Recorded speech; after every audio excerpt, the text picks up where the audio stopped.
오늘 123편은 4절로 되어 있는 말씀인데요. 한번 그렇게 읽으면 좋을 것 같아요. 1절부터 읽으니까 뭔가 좋게 시작했다가 4절에 가서 어렵게 끝나는 것 같아요. 근데 사실은 이걸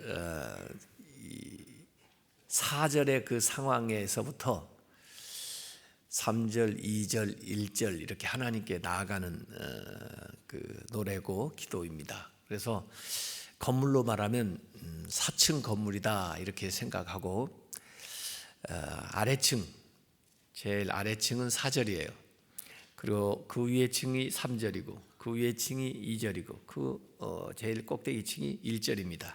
그래서 4절에서부터 1절로 이렇게 나오는 것으로 읽으면 됩니다.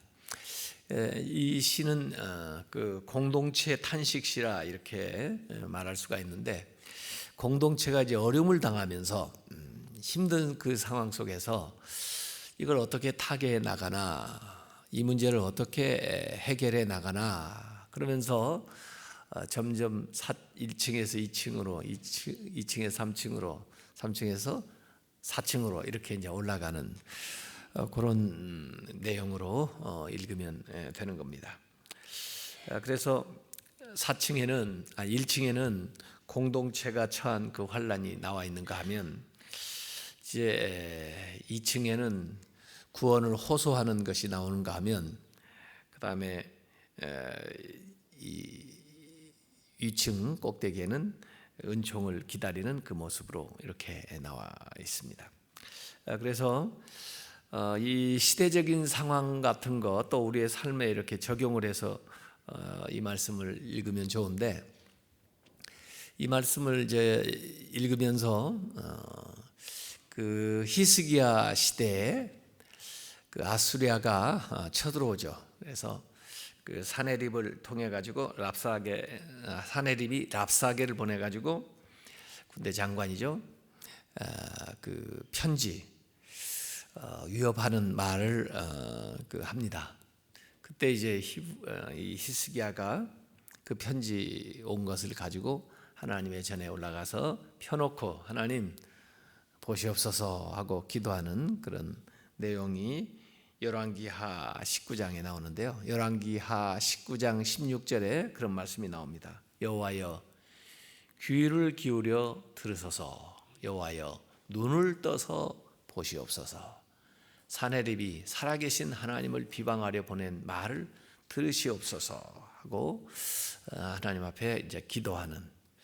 그래서 공동체가 어려움에 당했을 때, 또 우리가 어려움에 당했을 때 어떻게 참 거기에서 헤어날 방법이 없을 때 그것을 가지고 하나님 앞에 올라와서 하나님이 도와주시기를 구하는 그런 기도가 오늘 123편에 나와 있습니다.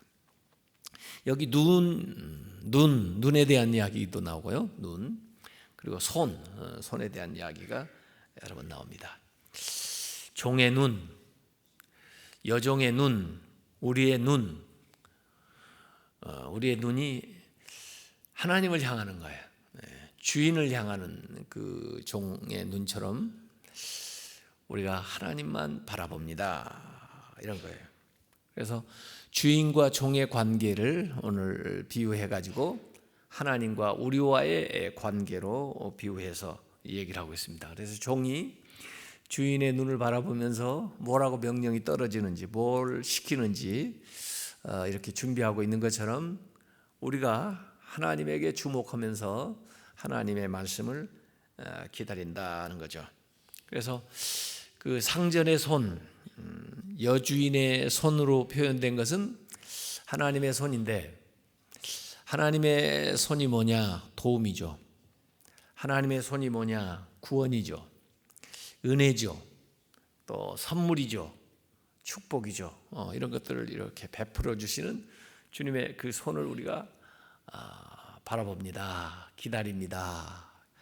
기대합니다. 이런 거예요. 그래서 저는 우리가 예배하는 게 뭘까? 바로 그 하나님을 바라보는 거죠. 하나님을 기대하는 것이고, 그래서 하나님 앞에 나와서 하나님에게 주목하는 것이 이제 예배인데, 그것이 진정 우리의 비전이 아닌가. 그래서 오늘 제가 비전이라고 제목을 잡은 거예요. 우리의 눈이 하나님을 바라보는 거, 그것이 비전이다. 사실 비전이라는 게 보는 거거든요. 근데 앞날을 볼 수도 있고 또 우리의 목표를 바라볼 수도 있고 그러는 건데, 진정 우리 크리스찬의 비전은 하나님을 바라보는 거다. 거기에서부터 우리의 도움이 오고, 거기에서부터 은혜가 오고, 거기에서부터 능력이 오고, 그런 거죠. 그래서 주님을 바라보는 게 뭐냐? 예배다. 예배 와서 기도하고 찬양하는 것이 그 하나님이 우리에게 베풀어 주실 그 능력이나 은혜를 이제 기다리는 거, 그게 이제 예배다. 어렸을 때 저도 저희 아버지가 그 도시에 서울이나 또 전주나 이런 데 이제 좀 일을 하러 가셨다가 이제 며칠 만에 오시기도 하고, 또 저녁에 이제 오실 때 항상 집 앞에서 이렇게 기다립니다. 언제 오시나 하고 밖에. 그래가지고 저기 골목 길 끝에 이제 아버지가 보이면 막 뛰어가는 거죠. 왜 뛰어가는지 아세요? 반가워서요. 꼭 우리 아버지는 뭘 사가지고 오세요. 그래서 서울에 가시면 뭐 화신백화점 이런 데서 필통, 뭐 시골에서 못 보는 그 좋은 걸 또 무슨 먹는 것도 제과점에서 사가지고 오시고 이제 그래요. 그래 기다리는 겁니다. 아버지가 오면 손에 뭐이 들려 있으니까. 그래서 막 달려가서 그 아버지 손에 뭐 있나 이거 보는 거죠. 그 아버지는 달려오면 그런 줄 알고 이렇게 줘요. 그러면 이제 그거 가지고 또 막 뛰어와서 다 오라고, 아빠가 이거 가져왔다고. 그래가지고 이제 동생들하고 같이 나눠 먹기도 하고 또 이렇게 나누기도 합니다. 마치 이런 거예요. 이 주인의 손을 주목하는 여종처럼 우리가 하나님의 손을 주목한다, 이런 거예요. 그래서 우리의 순례길의 목적지는 결국 하나님이다. 그러니까 그 하나님이 우리의 비전이다. 그래서 1절에 하늘에 계시는 주여 하고 부릅니다. 왜 여기 하늘에 계신 주여 그랬을까요? 하늘은요 어디서든지 다 잘 보여요. 특별히 그 어려운 상황에 있을 때요, 항상 우리는 그 문제 있는 쪽에 주목하기 마련인데, 눈을 좀 떼어가지고 하늘 이렇게 봐야 돼요. 어디서든지 하늘은 다 보인다고요. 그러면 우리가 그 문제에 대처할 수 있는 새로운 힘도 얻게 되고요, 새로운 안목도 생기고요, 또 마음의 여유도 생기는데, 어렵다고 힘들다고 거기에 계속 봉착해가지고 그 문제만 보고 있으면 더 힘들고요, 더 두렵고요, 그리고 그 문제로 빠져들어가서 헤어날 길이 없습니다. 요새는 조금 여유를 가지고 살아야 돼요. 어떤 사람들은 너무 바빠서 예배도 못 드리겠어, 너무 바빠서 기도할 시간도 없어, 너무 바빠서 교회 갈 시간도 없어 그러는데, 그거 잘 사는 게 아니에요. 거기에 빠져 그렇게 계속 몰입하기 시작하면 점점 더 미국으로 빠지고 해결할 방법을 알 수가 없습니다.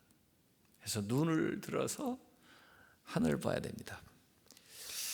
또 이 하늘에 계신 주여 하고 고백하는 것은 하나님의 주권을 고백하는 거예요. 그야말로 모든 것이 하나님의 손에 있습니다. 하나님의 능력이 모든 것을 다 가능하게 하십니다. 하나님이 이 세상을 통치하십니다. 그런 하나님을 내가 바라봅니다. 이런 고백이 여기에 들어가 있어요. 하늘에 계신 주여, 내가 눈을 들어 주께 향하나이다. 이렇게. 그래서 우리의 눈이 하나님을 주목하는 겁니다. 그래서 여기 향한다, 바라본다, 기다린다, 이 표현들이 전부 비전이에요. 하나님을 바라보는, 하나님을 기대하는. 그래서 하나님께서 공급해 주실 것을, 하나님이 도와주실 것을, 하나님이 해결해 주실 것을 이 믿음으로 바라본다는 거예요. 그래서 그 하나님을 바라보는 것을 통해서 힘을 얻는 거죠. 그 주를 앙망하는 사람들, 마치 독수리가 그 태양을 응시하면서 힘을 얻어가지고 날개치며 다시 올라가는 것처럼 주님을 바라보는 만큼 그 주님을 바라보는 시간을 통해서 우리가 힘을 얻어가지고 다시 오늘의 상황 속에서 떨치고 일어난다는 거예요. 히브리서 12장 1절에도 모든 무거운 것과 얽매이기 쉬운 죄를 벗어버리고 인내로서 우리 앞에 당한 경주를 하며 믿음의 주요 또 온전케 하시는 이인 예수를 바라보자. 그래서 우리가 바라보는 데에서 힘을 얻는 거예요. 비전에서 힘을 얻는 거예요. 비전이 없으면 오늘 헤쳐나갈 힘이 없어요. 탄력이 안 생기는 겁니다. 그래서 공동체든 개인이든 비전이 분명해야 그 비전을 응시할수록 거기서 힘을 얻는데, 우리의 비전이 뭐냐? 하나님, 예수 그리스도, 그것을 향해서 우리의 눈을 주목할 때 거기에서 힘이 와가지고 오늘의 삶을, 내가 구렁텅이에 빠졌다 할지라도 나를 끌어올려서 걷게 하는 거죠. 그래서 2절에 상전의 손을 바라보는 종들의 눈같이, 여주인의 손을 바라보는 여종의 눈같이 우리의 눈이 여호와 우리 하나님을 바라보며 우리에게 은혜 베풀어 주시기를 기다리나이다. 이 바라볼 때 힘을 얻어요. 베드로가 그 풍랑이는 바다 위를 걸었잖아요. 예수님이 내니 두려워하지 마라 하고 다가오시니까 베드로가 예수님에게 요청을 해요. 주님이시여든 나를 명하사 물 위로 오라 하소서. 예수님이 오라 하시니까 베드로가 그 풍랑이는 바다를 걸어갑니다. 걸어가는 비결은 예수님을 바라보는 거예요. 예수님을 똑바로, 예수님만 바라볼 때는 그 풍랑이는 바다를 건너갔어요. 자기도 참 신기했을 거예요. 우리에게 오는 힘은 이 어려움을 극복하고 이 풍랑 속에서도 걸어갈 수 있는 능력을 주는 것은 주님을 주목할 때, 주님을 바라볼 때 거기에서 힘을 얻어가지고 주님의 그 법칙이 나에게 임해서 이 자연의 법칙을, 중력의 법칙을 딛고 물 위로 걸어갔다. 근데 베드로가 두 가지 다 해봤어요. 걸어보기도 하고 빠져보기도 하고. 언제 빠졌어요? 주님에게서 눈을 떼었을 때 빠졌어요. 주님에게서 눈을 떼어서 주변을 바라볼 때, 그 어려운 상황을 바라볼 때, 풍랑을 바라볼 때 빠졌어요. 주님만을 주목할 때는 걸었어요. 주님에게서 눈을 떼었을 때는 빠졌어요. 주님을 바라볼 때는 주님의 법칙이 나에게 임해서요. 주님에게서 눈을 뗐을 때는 세상의 법칙이 나를 휩쓸어 가요. 그래서 빠졌어요. 그래서 주님이 오셔서 그를 다시 이끌어 올리면서 왜 의심하였느냐 이렇게 이제 말씀을 하셨죠. 그래서 주님만 바라보라. 그러면 이 세상 속에서도 하나님의 법칙이, 하나님의 말씀의 약속이 우리의 삶에 임한다. 이런 것을 우리에게 보여주는 겁니다. 광야에서 이스라엘 사람들이 원망하다가 불뱀에 물렸을 때, 그때 모세한테 하나님이 처방을 해주셨죠. 장대에 불뱀을 만들어서, 구리뱀을 만들어서 사람들이 보게 하라. 그리고 사람들이 그 구리뱀을 어떻게 하면요? 바라보면 이 병에서 치유를 받는 거죠. 그게 사실은 예수 그리스도의 십자가를 예표한 것이다 그러는데, 바라봐야 됩니다. 십자가를 바라보면 우리의 무거운 짐, 우리의 문제, 우리의 상황 속에서 일들이 해결되고 나아간다는 거예요. 그래서 하나님께서 우리가 이 세상 속에서 하나님만 바라보고 살아가도록 때때로 훈련을 시키세요. 근데 우리가 이 고난 또 어려움 이런 게 뭐 스스로 만들어서 할 필요는 없지만 그런 걸 통해서 하나님 우리를 또 훈련을 시켜요. 기도하게 만들고 또 기도하면서, 기도한다는 건 하나님을 바라보는 거 아니에요? 우리의 말로, 우리의 행동으로 하나님을 바라고 기대하는 것이 기도예요. 그걸 통해서 이제 우리를 좀 강하게 만드는데, 엘리야 같은 사람 보세요. 엘리야 그리시네가에 보내가지고 훈련을 시켜요. 그리시네에 숨어 있는데 먹을 것도 없죠. 그러니까 까마귀가 아침 저녁으로 두 끼를 가져다 주는데, 까마귀가 가져오면 얼마나 가져오겠어요? 또 그 까마귀가 까먹으면 어떡해요? 또 누가 그 까마귀 잡아가면 어떡해요? 그러니까 까마귀를 기대할 수는 없잖아요. 하나님을 기대하는 거예요. 까마귀가 통로이기는 하지만 실제로 공급하시는 분은 하나님이거든요. 까마귀를 통해서. 이 통로는 바뀌기도 해요. 나중에는 사르밧에 갔더니 사르밧 과부가 통로예요. 공급자는 여전히 하나님이에요. 그런데 이 통로가 사르밧 과부도 그렇고 이 까마귀도 그렇고 그렇게 믿을 만한 사람이 못 돼요. 대단한 존재가 못 돼요. 그러니까 그걸 의지할 수는 없다고요.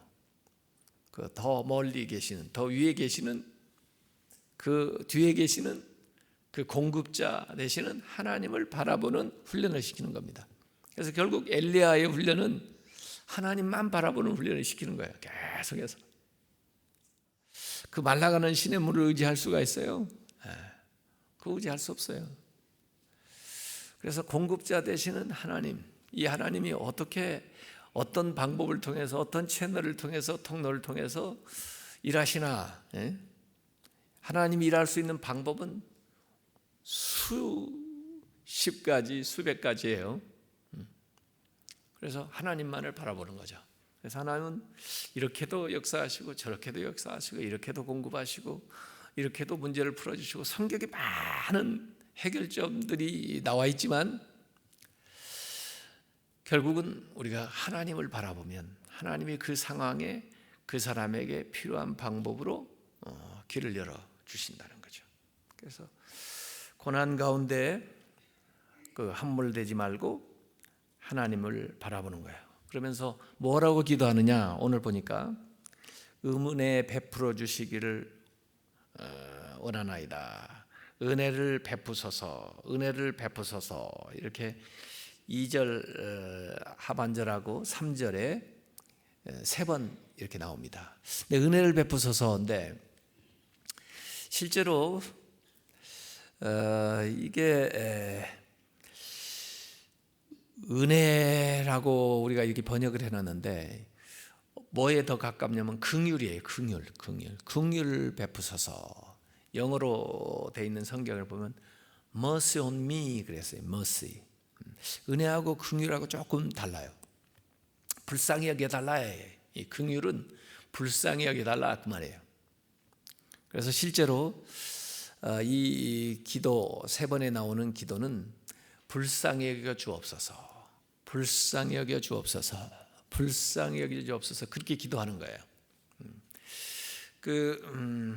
맹인이 주님 앞에 나와서 맹인들이 그 마태복음 9장 27절 보니까 다윗의 자손이여 우리를 불쌍히 여기소서, 그 말이에요. 우리를 불쌍히 여겨 주시소서.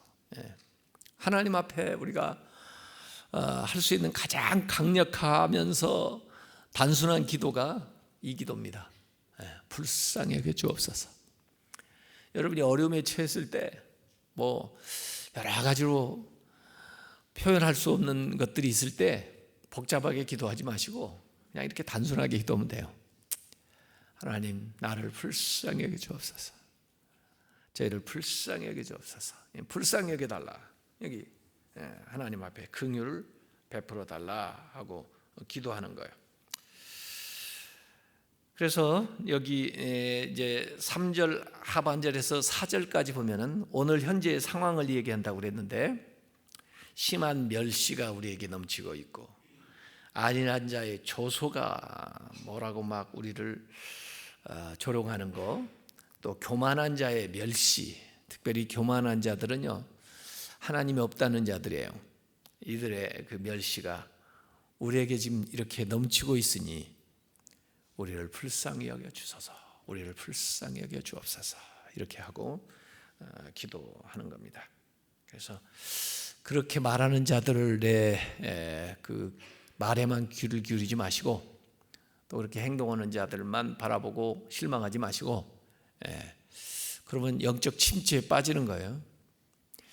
하나님을 향해서 나아가면서 불쌍히 여겨달라고 그러고, 그리고 하나님의 손을 기대하고 하나님이 도와주실 것을 바라보고, 그리고 하늘을 향해서 눈을 들으라는 거죠. 이 앞에 나왔던 시편 122편도 그러한 시예요. 그래서 하나님을 바라본다, 하나님께 나가자 할 때 내가 너무 좋았다는 거예요. 아, 그렇지, 하나님께 가는 방법이 있지. 하나님께 가면 이 문제가 해결되지. 왜 내가 그걸 미리 생각을 못했지? 그래, 하나님께 나가자. 그 하나님 앞에 가면은 평안이 있고 해결이 있고 또 도움이 있다 하는 것들을 얘기하는 게 이제 122편이거든요. 그래서 오늘 123편을 여러분들이 묵상을 하시면서, 자, 1층 이런 상황에 있었는데 거기서 하나님의 은혜를 구하면서, 하나님의 손을 구하면서, 그리고 하늘 향해 눈을 들고 4층 위에 옥상까지 이렇게 딱 올라가서 주님을 향해서 나아가는 그 시가 오늘의 그 말씀의 그 모양입니다. 그래서 주님을 응시하시고 주님을 바라보는 여러분의 눈을 통하여 하나님께서 긍휼을 베푸시고, 또 하나님께서 도움을 주셔서 모든 문제 가운데서 승리를 얻고 해결을 받는 성도들 다 되시기를 주님의 이름으로 축원합니다. 축원합니다.